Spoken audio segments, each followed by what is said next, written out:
health, even if you take sacks of capsule every day, it's not going to work. You know, everything comes from here, the way we believe. Cancer comes from here. Heart disease comes from here. You know, I have a lady, cousin of my cousin, that he knows the principle. She had a stroke at home in the evening. You know, she drove herself, suddenly calming herself, all the way around 7 kilometers to the hospital. So calm, she parked the car, went inside, and said, I'm having a stroke. Because the panic will make you more stroke. But she calmed herself, and when she got out, she has no deformation. Lumabas siya ng hospital. It's all from here. So value your health, healthy lifestyle. Now, how about the other values? The other values are self-actualization. And I want to show you this video. I want to show you that video. Okay? I want to sound. Ulitin natin. Ulitin natin. Okay. Why do so many older people in Japan still work? In Japan, many elderly people keep working even after retirement age. This is partly because their culture values staying active and being useful to society. For them, work gives a sense of purpose and keeps them connected to others. Some also work to earn extra money, as pensions may not always be enough. Plus, many older Japanese people stay healthy and want to keep busy.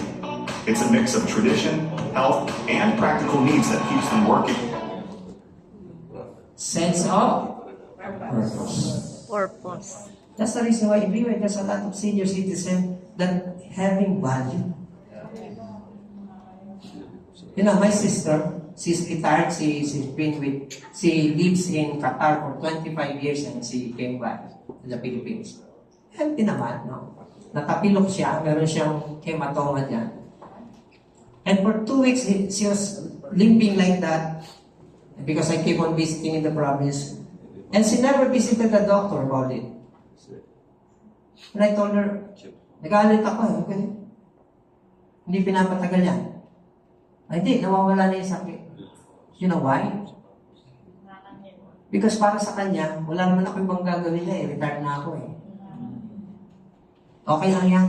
Kasi yung pera sayang You know why I told him, I have a money with you, use it. Take care of that. For her to see that I am not afraid of expenses because I know I will have more. I want to set an example. Now, most retired people, you know, we have a neighbor.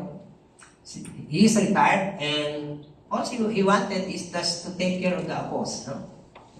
He was bringing the apos to school, come back, take care of them, and while the children are working.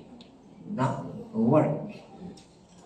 2 months ago, nakasabay ko pa siya sa elevator, nagtapon ng basura. No? Itiyak kami ganun.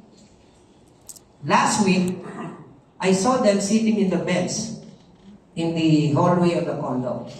And the woman is crying. Bakit po kayo umiyak? Yung hirap naman ng may Alzheimer na asawa. Wala na akong tulog. Sipa siya ng sipa sa pito. Ngayon gusto naman lumabas, nakaupo dyan. Ayaw, umuwi. Mamaya ng konti daw. Bigot ako, swimming ako. Pagbalik ko, nakaupo sa parking sa labas. Sa gitna ng slot. Hirap na ako. Kung ano-ano ang gusto niya. And then the guard has to help. That is what will happen if you lose your sense of purpose in life. And that is what Riva is bringing you about. Nagpasa mo na yung isang video. Mabagal. That's Singapore. You know, in Singapore, by the way, in these countries, they don't have welfare. In Singapore, 93 years old still work. To give them valuable, to maintain their dignity. That's the reason why they're rich. All of this, you will get this in Riway. Now, getting the values yourself is not good. Ulitin ko getting the values yourself is not good. Because if you just acquire the values for yourself, it's just like religion. Allow me to say this, bawal ito sa liwe, no? Because most religion are exclusively right or self-righteous. They think they're better than the others. Tama? Our group is better than the other. Look at the other. Why? Because the moment you keep the values to yourself, you will heighten your income, your health, your purpose. No. You will heighten your ego.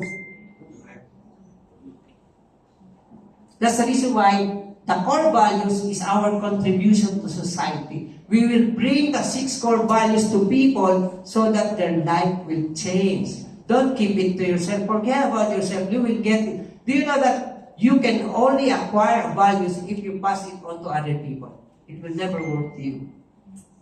The reason why I'm saying that before I end is a sense of purpose and 3 meaning of life. Sabi ko na yan. If you have the core, but you will have the sense of purpose, you will have the true meaning of life. You know, my head pastor, allow me to say that, we have a conversation one time because I'm supporting him, no, because he's now retired, but still he gets support, no. So no problem, you're my friend, so I'll give you. In fact, he had a 2-stroke and I support him well instead of matibay, no, talagang ganyan, in fact. When I talked to him and I told him, you know, I have no problem supporting you. But I want you to now stand for your family because you are no longer part of the ministry. So you have to, I don't want to see you like yung sumasakay sa bus tas nanginginig. Ayoko yun, no? Hindi naman ako ganun sa mga. Okay. I want you to visit Freeway and to see the values there. You know, if you will acquire the values of Freeway, the church will change. Promise. I thank God for the ministry that gave me leadership. But I thank God for Freeway. I became a true person.